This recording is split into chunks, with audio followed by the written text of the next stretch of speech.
John Hagee, one of America's most popular evangelists, as well as one of Israel's most vocal supporters. From the shock and the devastation. From his mega church in San Antonio, his message can be heard on television and radio throughout America and the world.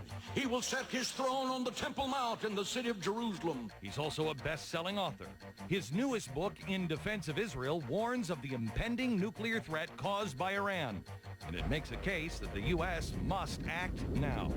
Undercutting the brave and heroic efforts of our military forces in Iraq.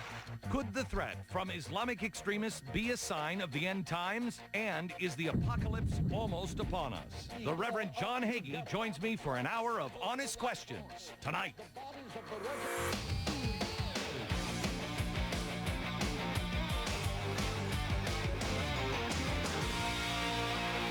Hello, America, and welcome to the program. We got a guest tonight. Some people say that he speaks his mind and he says the things that nobody is willing to say anymore. Others say he's a crazy man.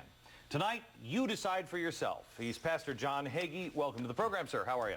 I'm delighted to be here, Glenn Beck. It's a pleasure. Thank you. I want to talk to you tonight about the things that people in the sane world just don't say, and that is we're living in the end times. You believe that? I do indeed, and I believe the Bible is very specific to the fact that we do live in the end of days. Okay.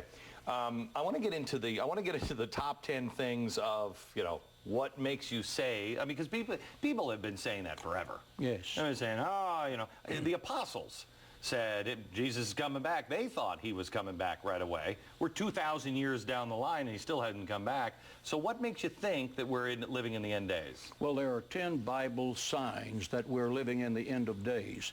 The Bible is the most phenomenal book that's ever been written, because when it was written, 25% of it was prophetic, telling the future. Mm-hmm. And these signs about the end of days do not require a theological knowledge. So people who are watching this show say, well, I don't have Bible knowledge. If you read a newspaper, you're going to get this. Mm-hmm. The first sign is the knowledge explosion.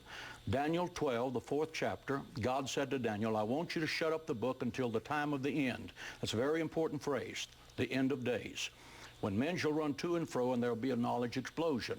From the Garden of Eden until the 20th century, there was no knowledge explosion.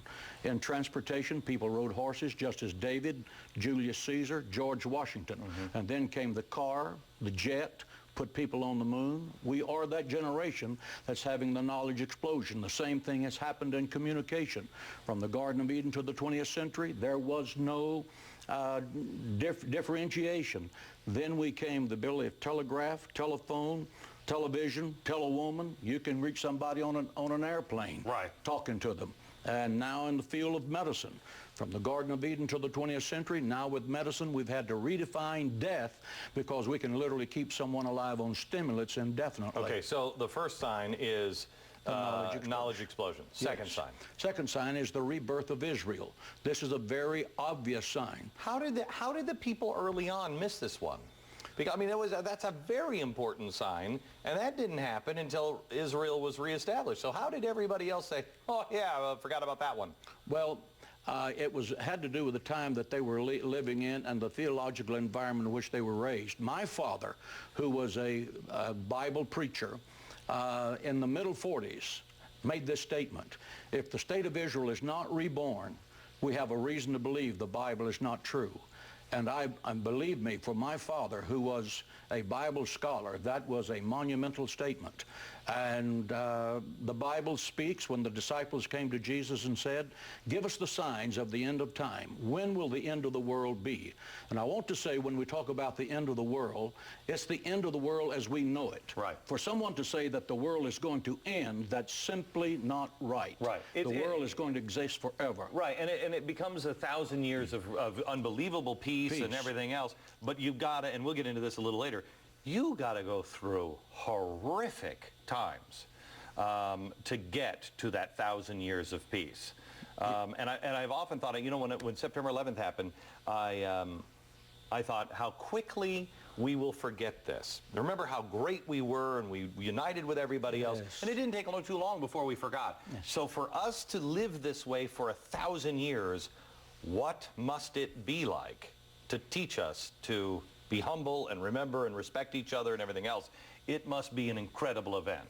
We'll get into that later? Yes, we will. That's called the tribulation period. That happens after these 10 signs. The rebirth of Israel, Jesus said in Matthew 24:32 that look at the fig tree, and when it blooms again, you will know that my coming is nigh at hand. Okay, that's Israel. That's Israel. Okay. And then the third is the birth of nuclear warfare. Now, this was not something that was possible in the 1900s. I don't remember reality. I don't remember seeing nuclear war. In the middle 50s. Where was nuclear warfare in the Bible? Where do you find that? Zechariah, the 14th chapter and the 12th verse. The Bible says, and this is the plague that God shall pour out on every nation that comes to fight against Jerusalem, that their flesh shall consume away while they stand on their feet. Their eyes shall be consumed in their sockets, and their tongue shall be consumed in the mouth. That is a perfect picture of what happens to the human body in a nuclear blast.